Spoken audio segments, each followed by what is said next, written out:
आश्चर्य और विस्मय की छायाएं क्यों तैर रही हैं? किस सोच ने आपके मन को घेर रखा है? कुछ नहीं विश्वेश्वर, यही सोच रही थी कि यदि चित्रकार के बनाए चित्र को कोई बिगाड़ दे तो क्या उसे तनिक भी चिंता नहीं होगी? यदि कोई शिल्पकार की बनाई मूर्ति को तोड़ने की चेष्टा करे तो क्या उसे तनिक भी दुख नहीं होगा? यदि कोई चित्रकार अपना चित्र किसी को उपहार में दे दे तो उस चित्र को संभालना उपहार पाने वाले का कर्तव्य है। कोई शिल्पकार अपनी मूर्ति किसी को भेंट दे दे तो उस मूर्ति की देखभाल करना भेंट पाने वाले का कर्तव्य है। वैसे हम समझ गए कि आप पूछना क्या चाहती हैं।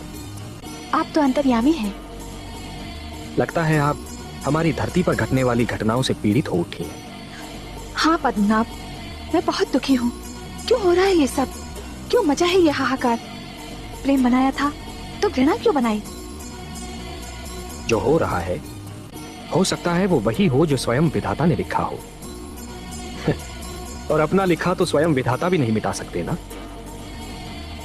हे महादेवी, हो सकता है कि ये मानव की परीक्षा हो, उसके कर्मों की परीक्षा हो। पर ऐसा संसार और ऐसा मानव आपने बनाया ही क्यों नारायण, जो आपकी बनाई धरती पर अंधेरा फैला रहा है? तो आप क्या चाहती थी कि हम केवल दिन बनाते और रात्रि न बनाते? फिर मानव को अंधेरे उजाले का अंतर कैसे जान पड़ता? विष न होता तो अमृत की महत्ता कैसे जानी जाती? पुष्प के साथ कांटे न होते तो पुष्प के सौंदर्य को कौन जान सकता? पतझड़ न आती तो वसंत ऋतु इतनी सुहानी कैसे लगती? हमने मानव को बनाया है देवी।